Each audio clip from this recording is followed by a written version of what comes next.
National Legal and Parliamentary Affairs Committee of Parliament.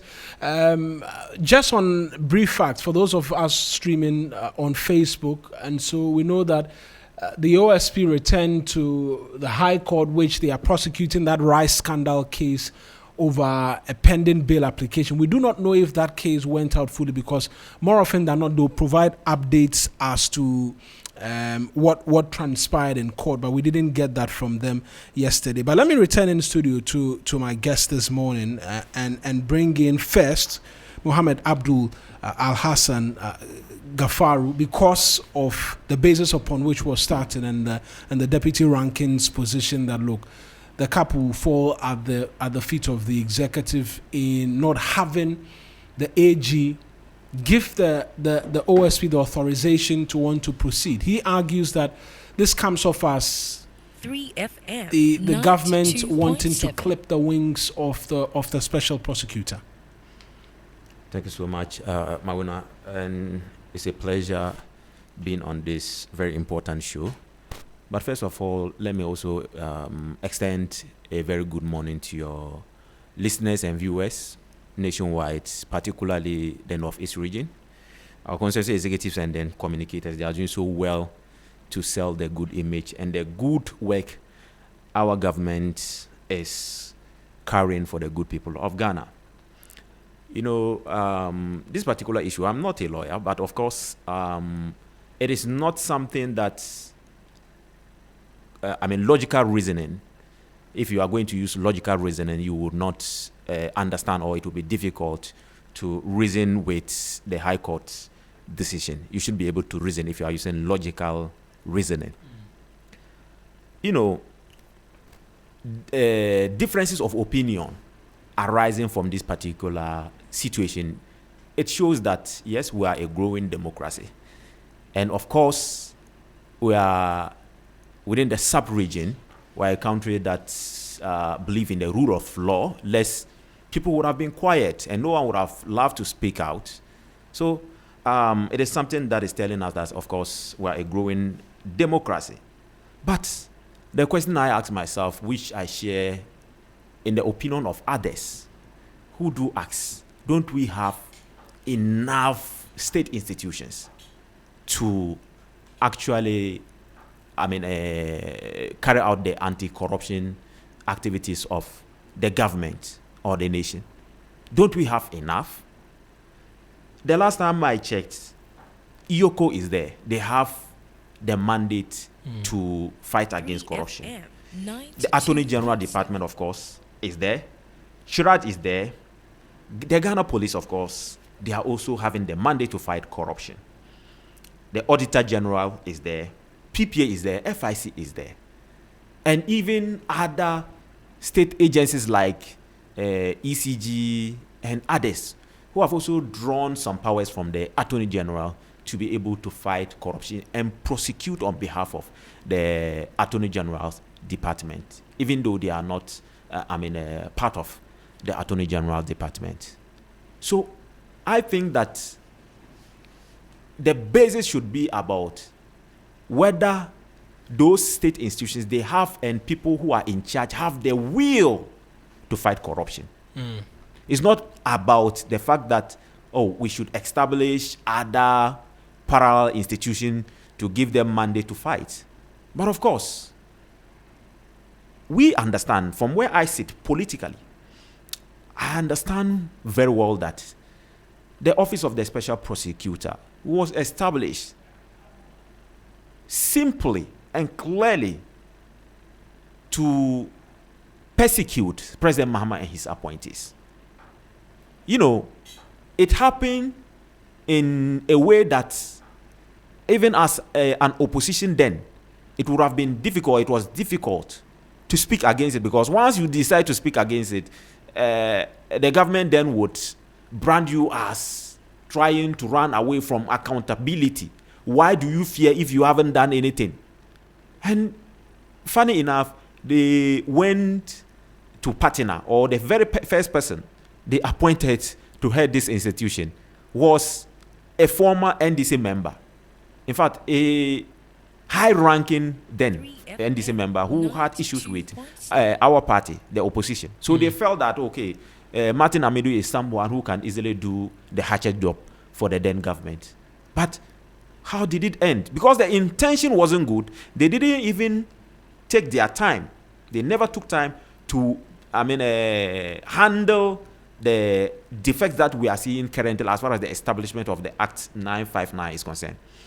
In a sense that even the then president and the government, they were exposed. Reason that he branded the former president as the mother serpent of corruption.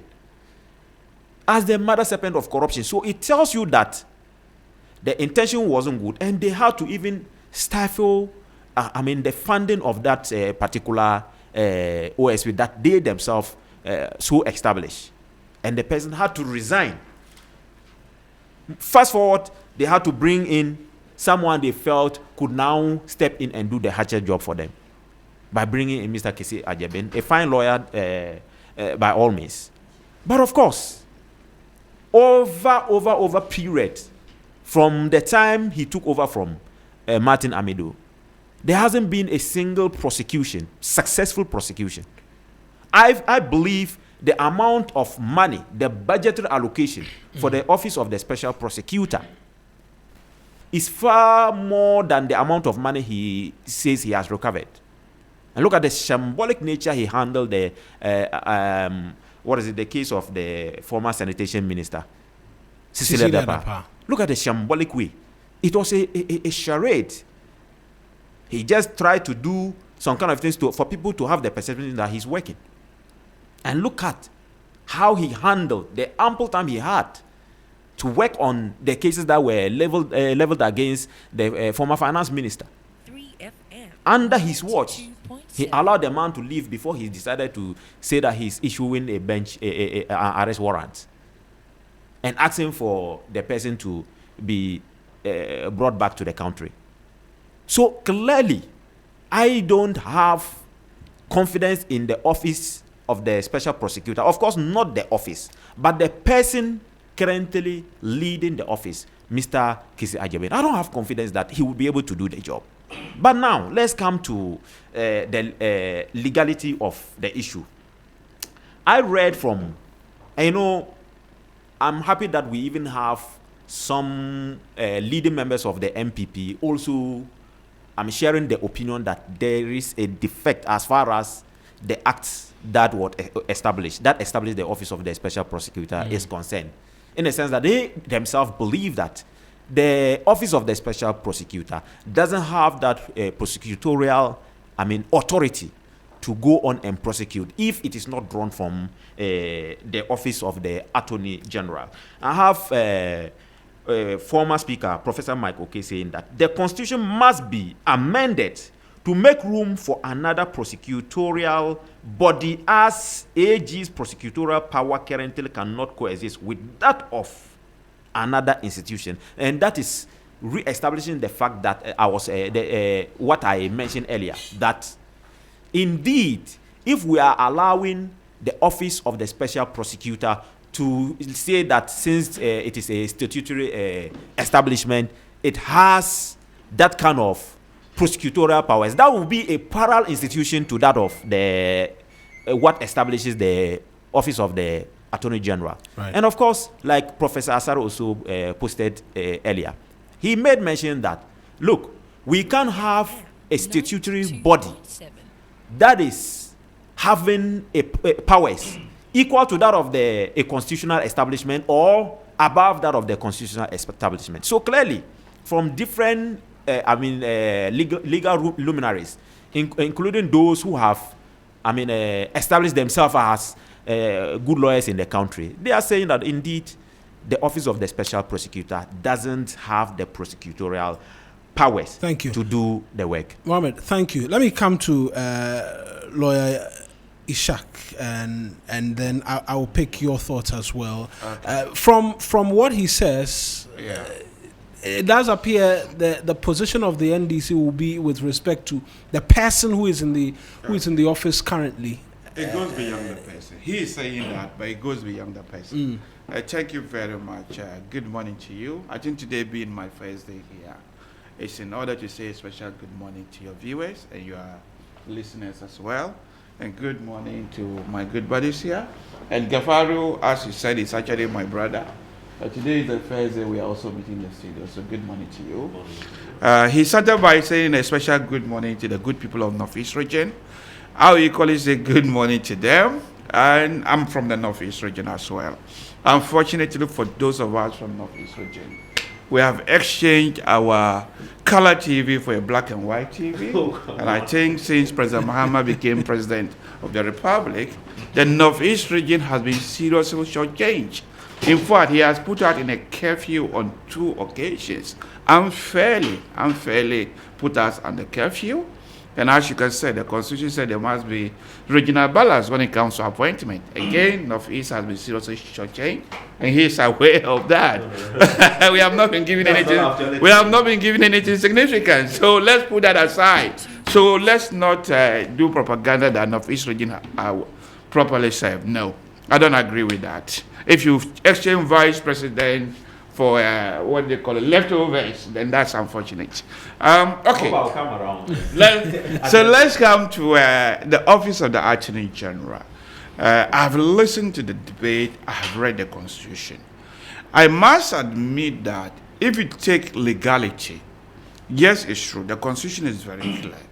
The prosecutorial authority in Ghana is vested in the Attorney General.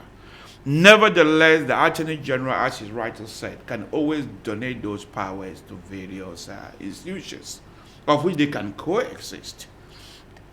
And for me, when it comes to the office of the special prosecutor, for us to see the appropriateness of the current action, we have to look at the reason why the office was established in the first place, before we are able to assess whether the current proceedings is right or wrong, and not necessarily just taking a legality towards it. Now, he wrongly stated that the office was merely established to persecute President Mahama. I think that was your words. I disagree with you. I mean, if you look at the reasoning behind it, despite all those institutions, especially Shraj, has the mandate to fight corruption, we're still having issues of corruption around. And it was thought that the Attorney General prosecuting his colleagues, alleged, for example, if a government officer or a cabinet officer or somebody who is well placed in politics, especially in the ruling party, is accused of corruption, sometimes you are not able to look at your friend in the eye, especially we black people, for some reason. Other countries don't have problems. Currently, the Israeli prime minister, that's why he's fighting wars. There are cases waiting for him, of which people believe that he's prosecuting most of these wars to avoid the prosecution. But when it comes to us, I'm not sure whether it's a culture or the tradition.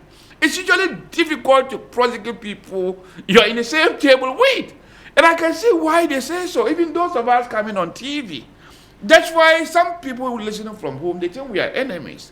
But after here, we know we are good friends. We call each other from here, after here. When they ask me to prosecute these people, sometimes it's very difficult due to the nature of our culture. When we meet, we become close friends. The close friendness becomes like a family. It's difficult. I think for this reason they were saying that let's have a complete independent person who will not be so closely associated. And then that person will be able to prosecute. You see that? So this was the reason why the office was actually created. So that if you are not politically connected or you are insider, you are able to prosecute.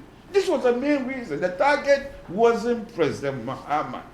I agree with you that Martin Lamise Amidu was an anomaly. I wouldn't appoint him because I can see why some people might feel that he was appointed to persecute. No. But for me, it was a novel idea because he was even coming from the other side. But reflecting on hindsight, how critical he was of John Mahama and some of his members, I can see why some people, including you, might be confused that this was the reason. No. But the idea was that if you want to start it, even start it from the opposition, a member of the opposition, or at that time he was claiming he was no longer even a member. So for me, so let's look at it from that perspective. So if you, as I say, if you look at it legally, the Attorney General is the only one the Constitution has authorized. The Act says that the OSP should be given independence.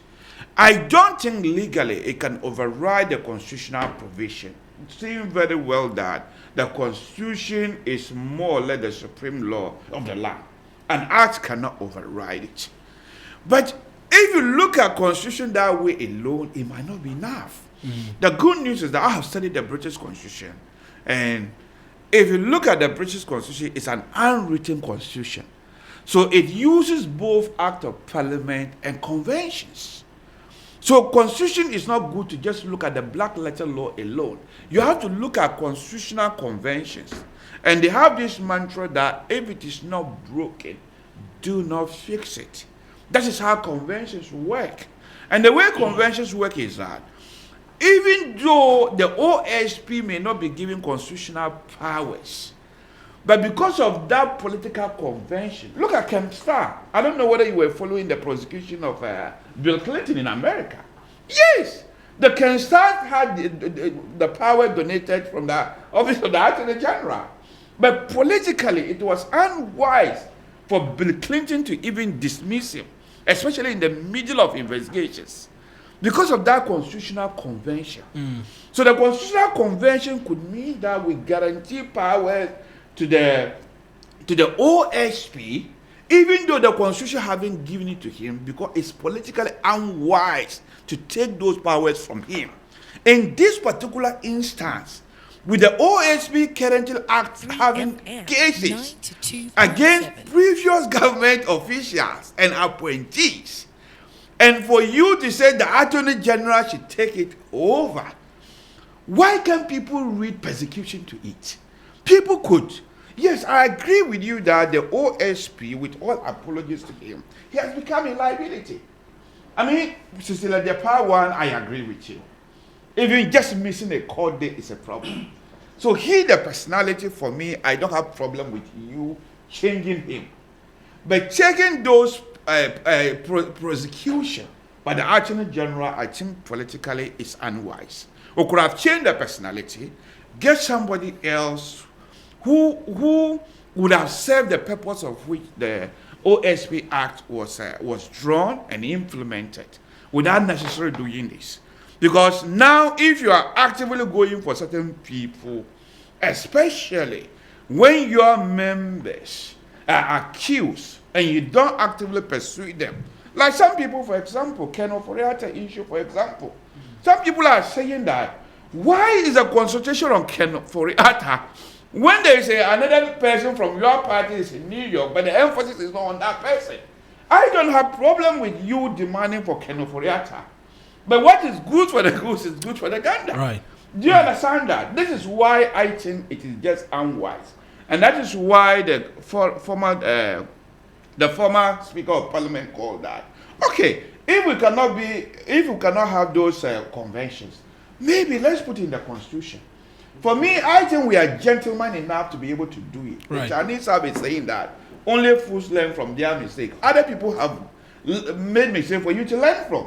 So if other people have established this convention is working for them, why can't we adopt it? Right. Do we have to put everything in writing? Right. Let me go to Solomon Owusu on the same subject matter and whether or not they feel the AG wanting to take over the cases, like he said, you can read persecution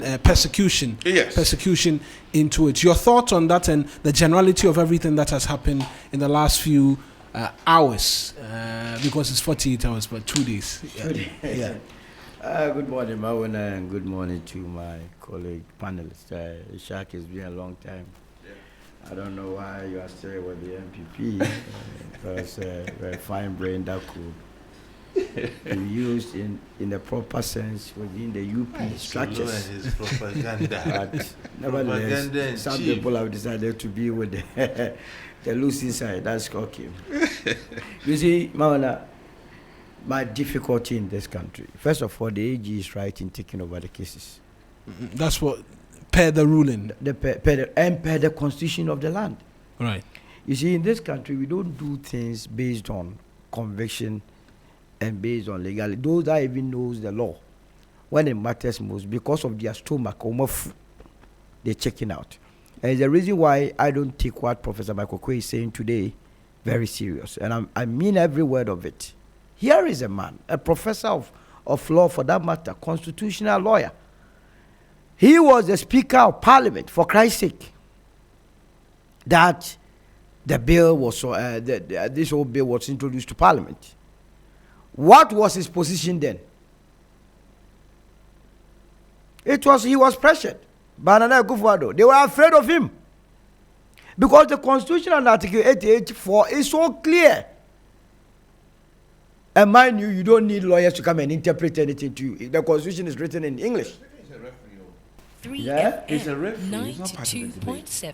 So he couldn't do anything. For Christ's sake, he is part of the MPP. He attends meeting. Okay. He has every information as to what goes to cabinet. He knew of it, and that is why there is what we call the Business Committee of Parliament. They meet, they discuss. Remember those days, Haruna Iddrisu raised issues with it at 884. Forcefully. In fact, if you look at how the bill was introduced, it tells you that indeed it was not for good intents and purpose, but rather to persecute political opponents. You see, somewhere on the 19th of July 2017, that was when the bill was first introduced to Parliament. They went under a certificate of urgency. As though you were dying tomorrow. What was the rationale for going under the certificate of urgency? Flouting all parliamentary procedures. Before their minds were averted to it, for them to withdraw and reintroduce it somewhere on the 29th of July 2017. It tells you the mindset. And the whole debate. And here, let me give thumbs up to some NPP lawyers then. I remember very well, at least, Nana Osei, a lawyer with the NPP, spoke vehemently against that decision. That look, what you were going to do was illegal. If you really mean business, go and amend the constitution first to accommodate or allow for an independent body called the OSP. We did not do that. Gloria Akufu, then the Attorney General, told us that she was going to engage legal luminaries. See, sometimes when I tell you that people are going on workshop and talk shops, you don't understand. You engage legal luminaries who could not see that what you were creating was not going to guarantee any independence. So that is where we are now. If it must be done, it must be done well. If the idea is that the Attorney General's office, the Attorney General is appointed by the President, and for that matter, his office is tainted with political polarization, what about the OSP? Is the OSP not appointed by the President? So that cannot suffice. I believe that we must strengthen the Attorney General. If we are not going to do that, the United Party, we have said from time without time immemorial, that given the opportunity to create a true sense of an independent body, we are going to bring all the anti-corruption agencies together, like Yoko, Shraj, OSP's office, and then appoint one anti-corruption czar, whilst amending the constitution to guarantee them their true independence. That's what we were going to do. But until then, nobody should come and disturb us with this business of independence. It's a clash of ego. The OSP feels that he's independent. I'm not going to consult the Attorney General. The Attorney General says, hey, I'm the boss under the Constitution of Ghana. So they are fighting like kids. And whose office? And there is a rumor. May I ask for this Attorney OSP? I've said my position has been known right from day one, that I don't trust and I don't believe he can do any good job. And people are beginning to understand why we say he can't do a good job. But if you are a government and you want to really deal with the issues of corruption and you are going to rely on this OSP, then I can tell you that you have already expended a year. After 3 years, you get to fourth year. Ghanaians will come back and ask you what you were able to do with the numerous cases that came to you. You yourself set up ORA, gathered information, you had a lot of them. And make nobody deceive you that there has not been plundering of state resources in the last 8 years and even beyond. 92.7. I'm very happy Ishak brought the issue of Kenofureta and then said Natamakulu. I said that with that number that I didn't see the reason why I said Natamakulu will be still living in the US enjoying my 90 million Ghana cedis. Thankfully, she is coming. But as a political party called the MPP, what has been their position on Kenofureta? Countless number of their communicators believe that the man must not come. So it means that you are in support of the fact that somebody must just come and steal from us, allegedly, and then go and live somewhere, and then you fight politically. That cannot be a country that you will be proud of. So tomorrow when I get the opportunity of being in government, all that I have to do is I'll take the state money and go, I won't go far. I'll just move to Togo. What are you talking about? To go to the US? I won't. Togo here, you can easily come to Ghana in the evening, come and chill out, then you go back. But we cannot develop a country like that.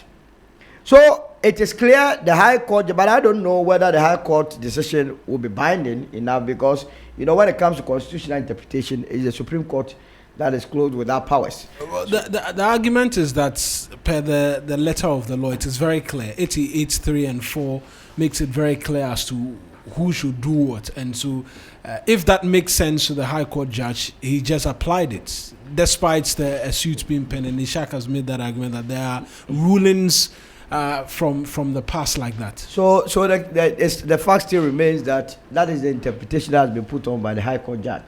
And that the High Court judge has the power of interpreting the Constitution. No interpretation, applying. Applying That's the argument. he applied. Yeah. But if I am the OSP, I'll say that he's interpreting the Constitution. My understanding is different. So if the OSP goes So back, that's the argument of the OSP. yes, that my understanding of it is different. Yes. So then when it comes to that situation, then who has the authority to bring finality to the matter? Then it has to go to the Supreme Court. But here, you and I know that it's clear that it does not have that power. It's the AG that has the power. So if truly we want an independent body, let us amend the cause. What is becoming so difficult of it? Then that's why you have to agree with McQuay. That's what McQuay is. But McQuay was the speaker. My challenge with him, you see why I said I disagree with him. You see, it is becoming one too many. When people leave positions, then all of a sudden they want to give prescribed solutions to us. But you had the power. Me, when I speak, you can't take me on because you have never given me the power to operate. But when you are given the power to perform and you don't, and afterwards, so I have always had problem with Sabdona when it speaks of mining matters, because you had the power of leading Anglo Gold. You get my point? When you are given the power, when you are sitting behind the consoles, you are supposed to do certain things. You are supposed to ask certain questions. If you get the person here or on phone and you are unable to ask all the crucial questions, and when we finish and we go to the car park and you go and tell me that, by the man, I will take you on, because you had all the powers under the sun to do what was needful. Absolutely. Now that you don't have the power and you are a former speaker and you are telling us that you don't believe in it, it's an insult. It means we have thrown away the salaries that we gave to him. And that is my difficulty. Right. Let me come to Mr. Kuti now.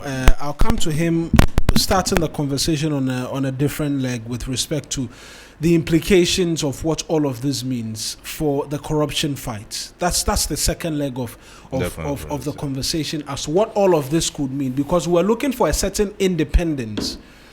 Now it looks like the OSP has to go for authorization to prosecute. When there is conflict as to persons close to the AG who become subject matter of interest for the OSP, then there will be a clash. So yes, the legal debate will persist, but the implications for our corruption fight.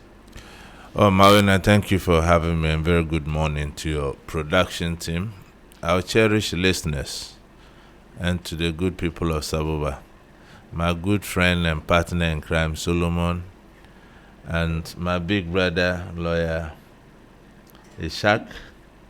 And then this is the first time meeting the gentleman who is bearded like me. Good morning, my brother.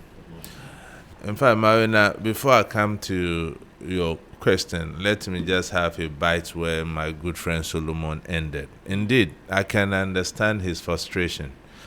it looks as if in this country, and I've said it time and again, it's only when we are in opposition we have all the remedies to the problems of Ghana. But when we get to the realities, that's when we are given the power. We seem to do a whole lot of things. I can't understand why a big institution like Parliament will enact a law like the act establishing the OSP, and they didn't adverse their minds to Article 8, 11, and 1 of the Ghana's constitution. And some of us are even very surprised that since 2018, nobody has gone to challenge that. And I think, like Martin Kwibo has always done in the past, this was a clear case. Anybody could have gone to the Supreme Court and gotten a ruling on that. But let's also contextualize this.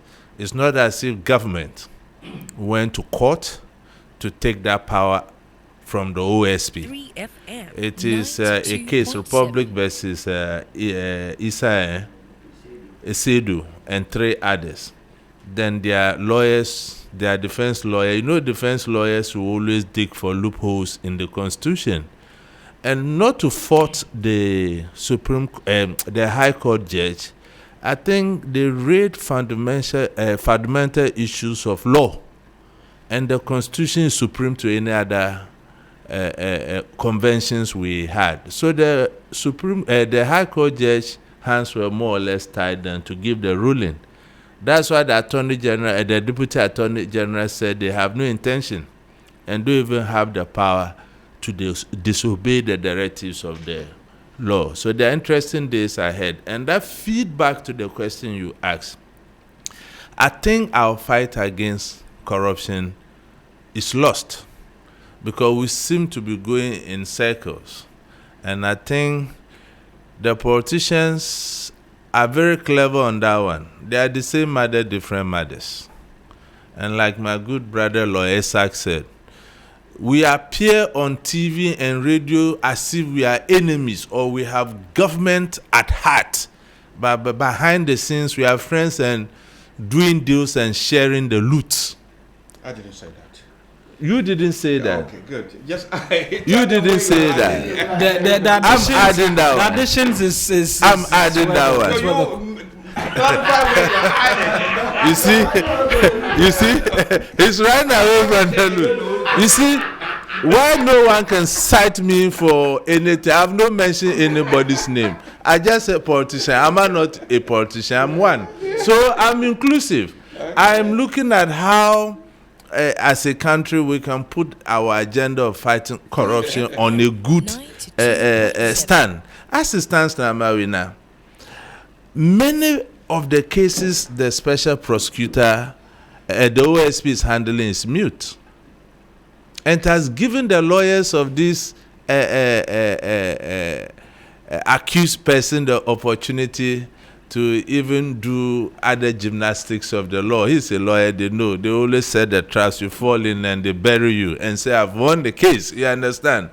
So, as it stands now, I heard a lot of anti-corruption bodies saying that, in fact, our fight against corruption as a country, as it stands now, is mute. Where do we even get off from here?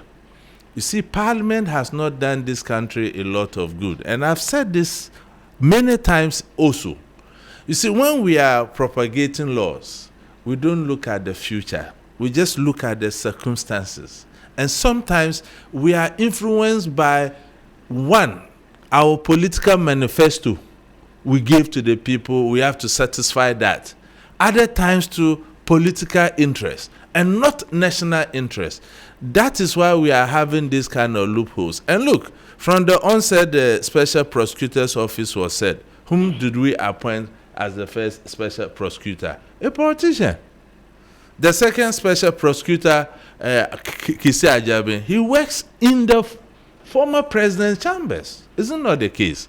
So are we saying that we don't have independent-minded lawyers to man these institutions? Have you too seen that it has become a political gymnastics that when you are in opposition, the only way you can win the heart of the people is to throw debt at the government? And one of the things is shouting corruption, corruption, corruption. But when you get power, you come to power, prosecution becomes a challenge. What happens to Ora, Mawena? And NDC must be minded and guided. If they fail in Ora, Ghanaians are not going to forgive them. And given the events that are unfolding after the ruling of this High Court case, it means that this government will not be able to prosecute anybody in the next 1 or 2 years. And by then, elections are near. So to me, I can safely say that any expectation on Ora is muted.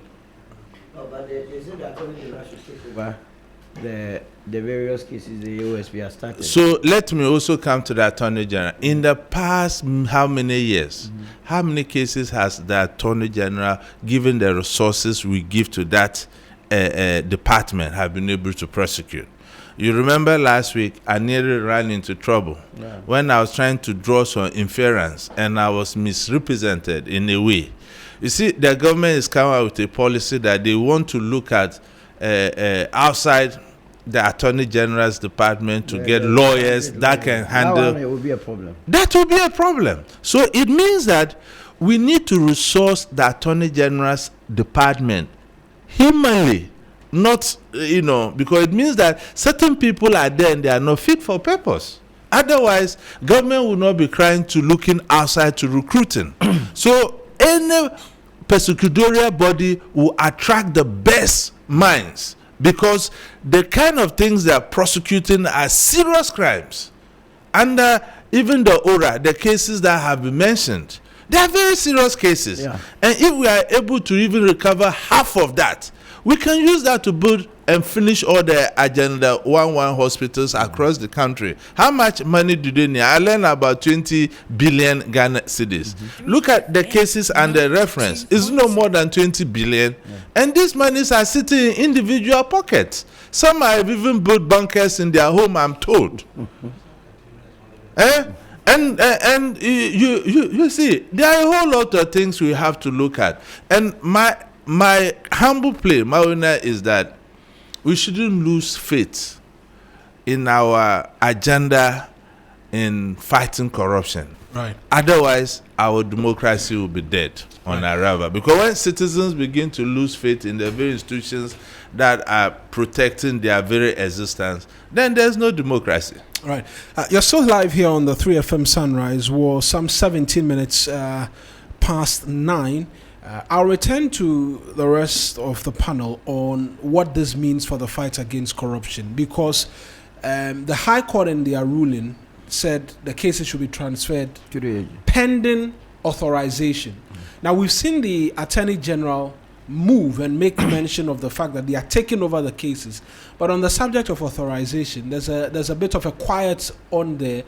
I'll come back to all of us on this, but let me just talk to you about Electroland Ghana Limited, because they are doing a big one called Achede Kesie, customer loyalty rewards, and they're giving you weekly and monthly big rewards when you buy Samsung, TCL, Media, and Nasco Electronics anywhere in Ghana and from authorized dealer or reseller.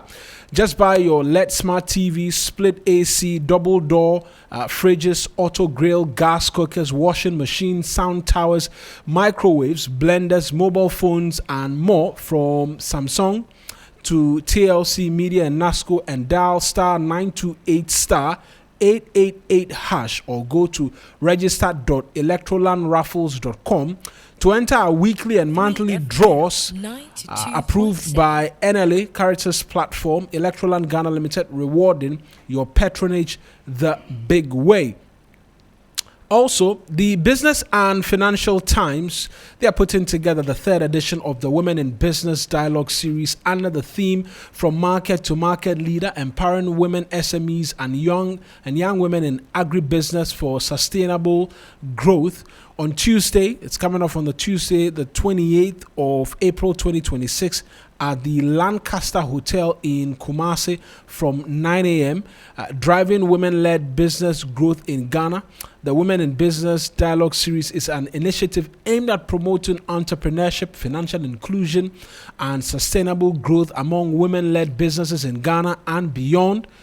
This year's edition will convene women entrepreneurs, market leaders, policymakers, financial institutions, and development partners to deliver high-level plenary discussions, practical masterclass sessions, opportunities to connect, network, and learn from top business leaders, practical insight and strategies to grow and scale businesses, exposure to financing, markets, and institutional support systems, guidance on overcoming barriers in the business ecosystem, access to skills development, and mentorship opportunities.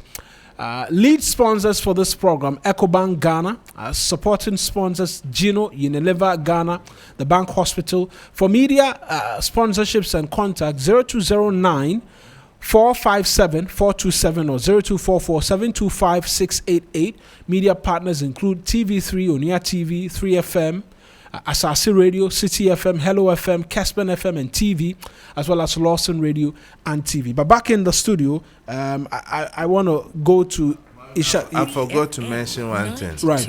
In relation to what we even discussed. Lawyer, so this shouldn't even be an issue. They say get authorization from the Attorney General's department before you can prosecute. Yeah. It's just a matter of Kisi Ajabi. Ego issue. Obliging. This is not a matter that should drag the country backwards in our fight against. You can automatically grant them. Why can't the Attorney General automatically which is the point. You cannot be bigger than the Attorney General. It's ego. So I was coming to that part as to why are we not seeing the Attorney General automatically granting this authorization, but they have gone ahead to say that, we are going to take over the cases. Yeah. Where lies that disconnect, and why are we not seeing that urgency? Also considering that the president has said he has no problem with the OSP staying and believes that they should be given some time to deliver on their mandate. Yeah. So yes. Okay. Yes. So for me, as I said, even though constitutionally the Attorney General might be the only authority to handle prosecutions in Ghana, if you look elsewhere, there's nothing wrong with donating your power. And you can donate the power in such a way because of the nature of the office. I've likened it to Ken Starr. That's why President Clinton was facing impeachment. But because of that convention, politically it's very damaging thing to do. And I think we should see it in this particular light. The Attorney General can grant them automatically. For me, I believe the power belongs to the Attorney General. Absolutely. No doubts about that. I think the around this Constitution table, is very clear about that. Yes. But politically, it's very damaging. Especially if you take that power and you selectively go for some people in a hostile manner and ignore other people, especially if they are members of your party. Because we already know that the NDC have no appetite to fight any corruption. It was just slogan like their so-called 24 hours economy when they were in opposition. They are just slogans. Look, note down, I'm telling you today, after 4 years is zero. They're going to come out with zero prosecution. They have no appetite to fight any corruption at all. Just like Galam said, 24 hours economy. I call them a group of corn men who said anything to win power. They will say anything to win power. So let's still have confidence in them because he disagreed with the previous administration. I want you to keep campaigning harder for them. At the end of these 4 years, you'll be so disappointed than myself here. No, I'm campaigning. I think you still have confidence in them as compared to the previous administration. You mean I have NDC? I think sometimes why would I have confidence in the NDC when I'm a member of the United Party? No, because they are governing now. No, don't you have confidence in them? Don't you have confidence in them? No, but they are taking your taxes. You must always be sure that they do. Look, they've taken my taxes. The best I can do in opposition is to talk. And we are talking. They are ignoring my talk. Why your talk is not to their benefit? Me, my own, you are attributing it to working for them. This is no, I didn't say you are working for them. You have confidence. I have confidence in my GTP. Okay. I don't want to buy the.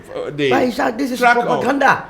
No. What I'm saying, the point I was making. My point was actually trying to more or less support you a bit, but you don't see that aspect of it. What I'm saying is that you better lose your confidence in these people completely. For me, it's slogan. When you see them talking, it's as if they are so campaigning.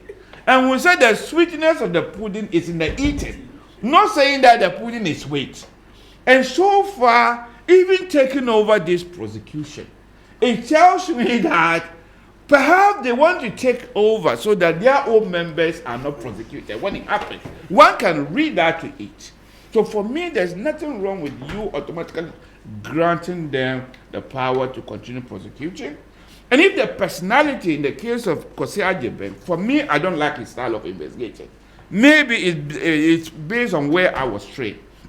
I prefer the British system. When it is well cooked and it's about to be served, then you come and say, we'll cook something. But the moment you collect firewood, you come and tell everybody, then commentary. And when it's time to even go to court in the case of Cecilia Japa, you went there late for them to just throw your case away. So for me, yes, the act allowed him to do media briefing. But that personality needs to reduce it. And make sure that your case is really, really strong before you go to court. But you go to court, they throw this away, the public will lose the confidence. So maybe let's change the personality. And after all, the president said that he still favored the office of the OSP. So contrary to what you said, it was meant to prosecute the president. The president doesn't seem to see it because he said he preferred the office to stay instead of us abolishing it. Let's change the personality, granting the power automatically, and let's be hesitant in taking the power away. So for me, I think we should do that. Right. Let me come to Comrade, because I see you've been writing a lot in terms of responses. But why are we not seeing the AG make that part of the order also important, that they are also taking steps to grant the authorization? 92.7. It is important I put it on record that what my big brother said about the Northeast being sidelined as far as this government is concerned is not the case. Yes, it's not the case. In a sense that, look, despite relatively our small numbers as far as population is concerned, this is what His Excellency President Mahama gave the good people of the Northeast. Tema Oil Refinery, the MD is from Northeast. YA Deputy CEO is from Northeast. STC Managing Director Northeast. Hajj Board Chairman from Northeast. Standards Authority Deputy CEO from Northeast. Free Zones Deputy CEO from Northeast. Deputy Director or directors from even National Health Insurance Northeast. Cyber Security Deputy CEO Northeast. Yes. This is what is it? Deputy Ambassador South Africa Northeast. The Guinean Ambassador Northeast. Minister of State in charge of climate and sustainability Northeast, and many others. Their name. If you keep saying Northeast, I can mention all of them. Mention their names. For God's sake, I'm the regional communication officer. I know all of them, their names, but it's on record. But it's always better you mention people's names so that somebody. Because of time, I would mention the name, but you can check it. You are a media, you can check that. So of course, if someone will say that we are sidelined, it's not absolutely the case. And of course, when we are talking about developmental projects, indeed, the big push project, we are getting it. It is only President Mahama. Why wouldn't we change President Mahama? Choose President Mahama for ahead of Dr. Bama, who is our uncle. Back to I'm coming. You've done 2 minutes already. Yes. Out of the 5. When you check under President Mahama in the past, his past administration, what he was able to complete a full road that connects 2 major districts under Vice President Mahmoud Bawumia and Nana Akufo-Addo. They've not been able to complete a single major road in the whole entire region. Nalirgu, Gambaga, and then Wale Wale. Now, back to the issue. You see, it is like I said earlier, it's not the fact that we don't have the state institutions to mandated to fight corruption. We have it. It's about the will to fight corruption.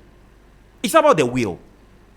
Even if they go and bring the family member, they had gone to bring the family member of President Akufo-Addo to be in charge of the office of the special prosecutor, and he was having the will, he will become independent and do the work. So it's also just in as much as the office is concerned, the person manning that office is also as important as the office that has been established. So to me, I believe it's about the will to fight corruption. Now, others trying to make it like it's a mendacious attempt to scrap the office because we think they are doing something against the MP. No. Trying to find something out of that is like forcing to hew water out of a rock. No, that is not the case. And of course, I'm happy that my big brother also goes with the fact that indeed a statutory body, it cannot override that of a body established by the Constitution. Now, why is oral like my brother mentioned? He said oral will not be able to do anything before we leave power. Yes, because they know that they have packed. That was the reason why President Akufo-Addo was packing the High Court, was packing the, all levels of courts. He was packing them. So because they knew very well that they were losing. They knew very well that they were losing the election. And they will become after 3FM, to account for their stewardship. So of course they were doing that to slow processes. So it's a matter of time that we reset the judicial system to make them so independent to be able to do the work. They don't say, look, very soon they will come here and lament and then claim there's a persecution. They are saying that we will not be able to do anything. But wait, and one is prosecuted successfully. That is when they will now come here and be lamenting. It won't keep long. When you know, the atmosphere as far as processes in our court, it has been slow. There are cases that can run over 8 years, over a decade, over 2 years, over 3 years. So it's a process. And now that we know our system happens that way, they can adjourn a case more than 5 months in court. So it has to take time before the court is set. Now he says that he doesn't have confidence in the Mahama administration. Of course, we don't need, such confidence to come from opposition, those who sank us deep into the ditch before they were kicked out with 38.2%. No, we don't need that confidence from them. Look, Mawena, we need the confidence from the Ghanaian people who gave us that power, right, using their efficacious power to, bring us you've done 30 more seconds, but that bit about the question as to why the AG is not seeking to give the authorization. We are dealing with people, those who establish it. We are dealing with people who are virtuoso propagandists. They want to see any loophole to take a swipe on the government. Look, it has to be established that there was a defect in establishing Act 959. If it is established, afterwards we will give the authorization. Indeed, President Mahama himself says that, look, he doesn't see the need to scrap it. So it tells you that we have an accommodating president and we have accommodating government and listening government. But it has to be established before. And I'm happy that today, even leading members of their party, including himself, my big brother here, are saying that yes, there's a defect. The attorney office of the special prosecutor doesn't have that prosecutorial authority to prosecute cases on their own. So let us establish that using the law courts. Afterwards, let's wait to see whether the confidence President Mahama is having in that office will give them prosecutorial powers or not. Right. That must be established, and I'm happy that we are on the verge of establishing that. Yes, so clearly ego and also some political maneuvering. Remember, Kisei Jabe is not as independent as anybody thinks. He aligns to the MPP through and through. And the personalities that we are, I'm telling you. Is that fair? Oh no, I mean, the fact he's done cases and he's worked with them doesn't mean he aligns with the MPP. It should mean he should have an independent. He aligns with the MPP. You see, sometimes if we are talking about competence, fine. If you say he knows his stuff because he was, the first class student in this during his time, he's a good lawyer. But you see, the one thing, there is a difference between being a good lawyer and having the willpower to do what is right. Why did they have to take the attorney general, deputy, or the attorney general itself to request on multiple occasions before the extradition or the extradition order was sent to the AG's office? Meanwhile, all this while we were being told that Ken Ofori-Atta was being pursued. Well, you know, in this country, Mawena. But you couldn't bring Ken Ofori-Atta from the US to Ghana unless you had an extradition orders filed. It took multiple times. Then again, he goes to court and go and file about 78 charges. By the time you are done with even 10 charges, 10 years is gone. See, there are several ways of trying to protect the interest of people. I believe that the way and manner we are going, but you see, it's a chicken and egg situation. I like it the way it's going, and it plays to the advantage of the United Party. If the MPP or if this current administration is unable to prosecute the corrupt officials in the SWAL administration, the MPP Nana Akufo-Addo Bawumia's administration, what it means is that they have aided them in looting the country. So the two becomes one. If they are able to, as it were, prosecute all the corruptions that happen in the SWAL administration, then it advantages the NDC and disadvantages the UP. So this one, I don't have much to do.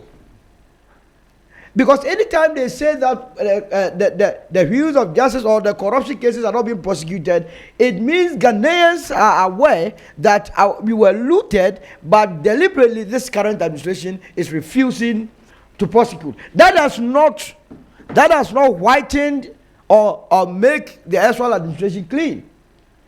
What it means is that people are being complicit. Look, the Attorney General, this what do you call it, authorization order, they cannot be given a blanket authorization order that we have given authorization order to cover every case. I'm sure it will be case specific. If the case that you are sending to court is bad, why must they give you the authorization to go ahead? If it is good, they give you. And it calls for working together. You understand? And it is very common anywhere. Remember, I also Ishaq was making reference to Ken Starr. But in the same US, Robert Mueller. Go and see what Trump has written about Robert Mueller. You know he died recently. You saw it. He even thanked God. He praised God that Ken Mueller. Yeah, but he's an idiot president. He's not. I'm a Trumpster. Remember, you are dealing with a Trumpster. You see, people think that Trump is a lunatic. But when he also feels, how can you say that? He's not a lunatic, he's an idiot. He's a very good person. He's dealing with the issues in the world. Yeah, but a good person can be an idiot. And a good person can also be a correct person. That's your own opinion, but I won't describe it like that. But what I'm saying is that, depending everywhere there is politics. You see, that flimsy excuse that you are going to just investigate somebody because, in your view, Russians intervene in the U.S. elections. If Americans will allow themselves to be intervened by Russia, who cares about it? But everywhere it happens. So, I believe that we must go back and amend the constitution. This political party, this government has overwhelming majority in parliament. That is what we must be pushing them to do beyond this court case. That use your numbers in court to amend the constitution if you so wish that we have an independent body. Or better still, strengthen the public prosecution, Director of Public Prosecution Office. So that truly he can work. But the make and shape of our Attorney General now, it's not giving that public confidence. Maybe they mean to do what is right, but the public perception goes against them, and that does not allow them to do what is right. Right. You see, let me just make a small comment with where my good friend Solo landed, because this is a very important matter. I think if you look at the spirit and letter of the constitutions, there are provisions as to how the Attorney General can donate some of his powers to the special prosecutor. I don't think he has a black and white check to decide what he grants and what he doesn't grant. If that is not there, that is where I will support my good friend with us looking at our constitution again and giving this streamlining some of these things. But let me be clear. 3FM 92.7. I don't know anywhere in the world where the special prosecutor is independent of the Attorney General. I don't know anywhere in the world, unless if we want to set that. If we, because I hear my good friend kindly use this. I think that we just developed a small challenge when you were speaking. Always making reference that he reports directly to Parliament. And I think that is a serious ambiguity. And we cannot have two powerful individuals in our anti-corruption crusade who doesn't see eye to eye. It must be a collaborative work, because you are seeking to cure one thing, craft, is that not? Corruption. So why should that be a show of power between these two institutions? So Parliament must be also do some from the Constitution. yes. And what does the Constitution say about the Attorney General? Exactly. So what he's saying does not even hold water anywhere. At all. So Parliament must do some kind of retrospection moving forward, especially the Constitutional Committee of Parliament, so that when they are propagating laws, they don't look at the circumstances of the time. They should look at the length of time and how such a law can stand. Because more often than not, we go back to Parliament and repeal so many laws that were propagated even no less than 5 years. And look at the amount of resources one needs to go through whatever to propagate the law. That by itself is a drain on our national coffers. Financial loss to the state. To the state, and we must begin to do things right. I don't think this is about politics at all, because government, like I mentioned, didn't go to court to seek this 3FM 92.7. clarification. It came in the midst of another unrelated matters all together.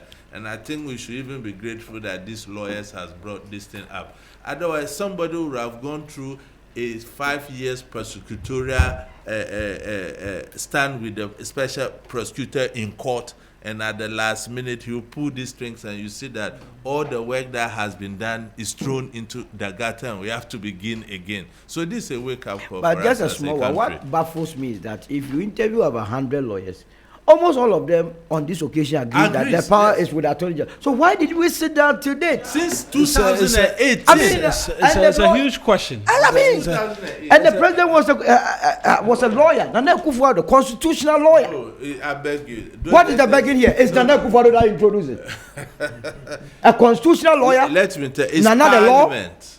No. Parliament is solely responsible for propagating law. But emanated from cabinet. So if Parliament okays it, he has to give the executive authorization for it. No, He believes in Parliament under the separation of powers That's that why they've I done said- the right said of. That's why I mentioned the that hope was that there was a Parliament. constitutional convention. The Attorney General will not interfere. Yes. No, but Because you can't do politically that. damaging. But Isaac, So you can't do that that is why without I'm amending saying the that, constitution. Ishaq. Then that's a problem with the black man. Elsewhere it works. Yes. So I that's told you, look at this good convention I kept mentioning. Under the British Constitution, all powers are invested in the king. Yes. But by convention, he does not exercise them. The Prime Minister exercises them on his behalf. that's it. To the extent that sometimes he's unhappy about it. Like going to Iraq war. Yeah. It was very clear that they said the Queen of England didn't want it. But Tony Blair commanded the soldiers But you believe to that go to Iraq war. that position was faulty? It's not true. Because Which one? before Tony Blair took that decision, they discussed that matter with the Queen. No, but the Queen, so the Queen by convention, Yeah. he advised and warned. Yeah.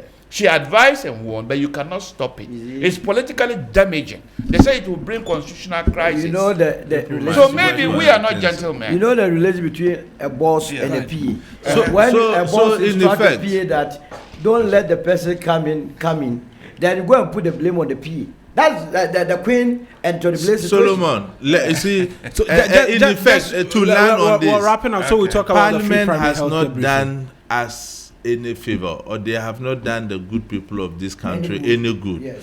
For wasting our resources to propagate this otherwise beautiful law without investing their minds to Article 8, 11, and 1 of the Ghanaian Constitution. Right.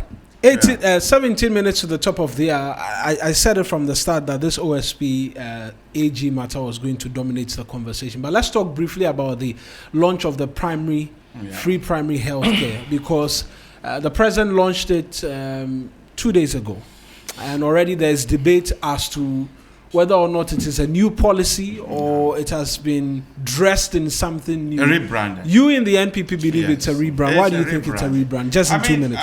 Are you saying that since Ghana had been independent since 1957, we've always had a primary health care? And remember during Kufuor time, President Kufuor time, it was expanded and even given more resources. We know pregnant women and other people had access to health care without the need to pay for them. So if you are rebranding, make it very clear you are rebranding. And if you really think it's a big push, tell out the resources that you are allocating to them. You don't just say that other area, maybe the truth, when I read the statement, it's like the rural areas and other places, they didn't have access. Tell us exactly how much resources you are putting into this. But just commissioning things with fanfare is usually not enough. I know it's just going to be a 2 weeks, 3 weeks issue, and then they'll move on. And then, so for me, tell us the resources. The emphasis should have been, how much are you putting into this? Then we can compare. Is it really free? Or usually they say Ghana, when they tell you something is free, it's like the F is a small f. Like when we were told that those of us from the north, we had free education. And people were sent away for not paying fee. Then the southern people will say we had free education. Maybe we don't want that kind of F. So if it is big free, tell us the amount of resources that are there, so that citizens are aware. When you go over there and they say this is free, then it should actually be free. So we want to know the amount of resources that is being pushed over there. Well, it's not very clear at all. And I know that you have managed to deceive the World Health Organization chairman, who apparently is congratulating you, and you are using that as a way. No. Those of us in Ghana want to be confident that what you are doing is exceptionally different from what is already there. So you are saying the Director General of World Health, who is corrupt? So no, we didn't say that. No, he's not suggested, but I'll come to you because when he's done, when he's I done, never said that. right? He's not. He's I not said you managed to convince him for some reason. No, they have. You see, when they come out with that statement, he congratulated Ghana. And then they pick it up, and they are promoting it that even the World Health Organization have accepted what they are doing is really good. And the question would then be, what exactly are you doing? Right. Other than what you've just said. Fair It's just like most of our new universities. When they upgraded them to the Polytechnic to university. Technical university. When you go over there, the only thing that has been upgraded is the name. There's no resources. Go to Tamale Polytechnic and see. Sorry? Everything remains the same. The same. Right. So Mohammed, a quick response to that and the free primary healthcare. Mawena, you see, we deal with data as a government. And as far as this policy is concerned, in as much as it's part of our manifesto, but coming out with the policy document and to now want to execute it, every step that we took was driven by data. And what is the data we are talking about? You see,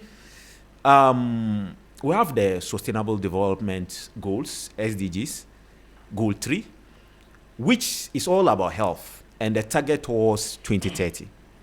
And of course, in our sub-Saharan region, Ghana is somehow leading towards meeting this goal. But we are still lagging behind. The SDG, it's one of the targets regarding child mortality. It's 25 per 1,000 live birth. But currently Ghana is doing 40 deaths per 1,000 live birth, meaning we are still lagging behind, far behind. And of course, maternal mortality. The target is that by 2030, a country should have about 70 deaths per 100, as far as per 100,000, as far as women are concerned. But Ghana, we are still having maternal mortality standing at 109 per 100,000 women. It tells you that we are far behind in meeting it. Now, when you check this mortality, the parameters as far as the conditions or sickness or illness are concerned, it's mostly non-communicable diseases. And you know why? People feel that, oh, me, I'm not sick. I'm doing well. I'm not having high temperature. And sometimes these particular chronic diseases or non-communicable diseases, they usually doesn't manifest the way communicable diseases manifest as far as signs and symptoms are concerned. I hear you on the data, but how different is this from what NHI is already doing? I'm coming there. Because, I mean, you are taking part of NHI funding to go and support this. Not just NHIS, even Senate, as well as government budgetary allocation. So it is from three aspects of, state resources that we are using. Now, it is important that, this is a seismic shift from sick care, like Ghana we are doing. Most of us, like, we will not go to hospital until we are feeling sick. So we are moving away from sick care to healthcare, in a sense that this particular policy is comprehensive, and it stems from promotive health promotion and then preventive care. Don't just, like the cliche says, this is what is it, prevention is better than cure. Don't wait until you get to your condition being worse, that the prognosis is so poor. Then you go and you are spending huge sums of money doing dialysis, huge sums of money going through BP care, huge sums of money now treating a stroke that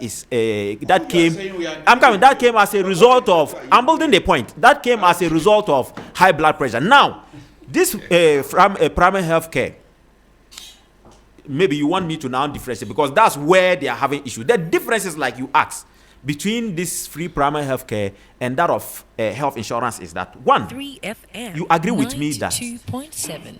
not all Ghanaians are enrolled under the health insurance. We have only 66% of Ghanaians covered by health insurance, or who are enrolled into the scheme. Why don't you expand the health insurance? No, it's already expanded. It's about the will for people to go, and about the financial barrier. It's not just that it's open for everyone. If health insurance is supposed to take care of treating allow persons, me to present the distinction. No, because I'm telling you, yes. You've gone, because you are explaining the policy. Yes. I've afforded you a bit of time so that so you now do that. But the distinction. I want you to allow me when I flow. You understand the differences. You see, we don't have more. 66% of Ghanaians are covered under health insurance, but this free primary health is supposed to open door for any Ghanaian citizen and legal resident, whether you are insured, regardless of your insurance status. That's the difference. Meaning health coverage would be increased, and the target of Ghana Health Service to meet the Sustainable Development Goal by 80% coverage in 2030. So what will be met? So coverage. There is this. It's having wider coverage. Then there's the NHIS. Yes. What will it take for persons to go and get health care? Any Ghanaian identity card. Have any Ghanaian identity card. The one we introduced. Not the one you introduce. You never introduce a Ghana card. That one is flawed.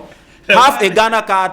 Have a this and a. So which Ghana card are they going to use? I'm saying a Ghana card, a national health insurance, your birth certificate, any identity card, anything that. Now you just please pardon me. Any card or any document that can identify you as a Ghanaian, you are free to go to for any of the services. Now, the second aspect is that MPP, yeah. free primary health care is also one of the aspect leg is that it's help in expanding our health infrastructure. One, right. Health posts is easy. Because of time. Yes. You agree with me that it's easy to erect health posts than chips You compound. assess what? Now, The product is. please, when you allow me, the product. it's easy to erect a health post or kiosk than a chips compound. Now So there are you are going to yes, erect it's part of kiosks it. Yes. in different Yes, places. for instance, And Dr. Bawuya Makola or Mana Ata Market. It's a crowded place. A health post will be erected there, and staff will be placed there to make it easier for you when you walk in there, or you are a worker there, or you sell at the Maramata. to get go and healthcare. check your BP Mr. or Kuti, check other parameters of. just briefly in 2 minutes, and then I'll come to. I wish they would have been enough time to handle this aspect. In fact, Marina, I think if you look at Ghana's healthcare universal coverage index, we stand at 56%. Thank you. As against 80%. Okay, proceed. as against Yes, so just leave it. projected 80%, which is a target we're looking at 2030. Sure. If you look at our current rates, I don't think we can achieve that. The policy is a very solid policy, no doubt about that. But you see, our healthcare system have a challenge of underfunding and then understaffing. Now, the health minister says you need $1.2 billion. No, Ghana cedis. It's dollars. Annually, no, Ghana cedis. Well, annually, Yes. to roll out this program. I have a challenge with sustainability. Look at the healthcare initiatives we have rolled out in this country. Look at the NHIS. You even mentioned here about the challenges of underfunding. Is that not it? Why don't we get our policies 3FM right, synergize them, 92.7. and let them flow in a chronological manner? We need infrastructure before programs. As it stands now, the last government started the Agenda 111, very fantastic program or project. But typical of we Africans, there were some infractions and financial malfeasance somewhere after audit. I think that the NDC government should prioritize the Agenda 111 and finish some of the hospitals. Right. Then they can roll out these Some programs. of these. That is when Ghanaians will benefit from the program. What I see is that you want to implement your manifesto promises. It doesn't make sense. And it doesn't make sense at the instance circumstances we find ourselves. Right. And the final thing is that, you see, we must be guided. I think we are deceiving our people. When we come to power, we are looking at winning the next election masters of deception. and not putting strategies in place that will sustain our institutions. Right. So Two look, quick final, issues. final. First Yeah, of all, masters of deception. my brother Chaos. Ima says, I don't get him. He says that it's a very beautiful program or policy. So if it's a beautiful policy, well, from these lamentations. Okay. If it is not He's beautiful- talking No. about infrastructure. I'm Infrastructure- talking about sustainability. sustainability and So what And infrastructure. I'm Infrastructure talking policy about that the says it's a good implementation gaps. I'm talking You about have the already said implementation that gaps. it's a good policy. Once it's a good policy, then there must not be any but. But implementation there has is a to be- problem. I mean, so if you something- have a good policy and you have two truths can bad exist. Something can be good, implementation and it will still require Exactly. additional inputs the to make point- it The better. point is that if it, yes. So, So what that I- is what I'm saying. No, but when, we should look when I at heard him and how he ended, he was more negative than the good that he talked about. Secondly, Ishak, he says is a rebranding.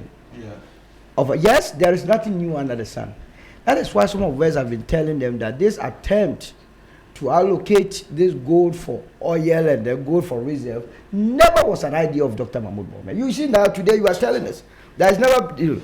In any case, Hey, this whole this your punchline, primary- Baumia. What's the primary problem? healthcare is captured in our He GTP. cannot finish without firing about Page 63.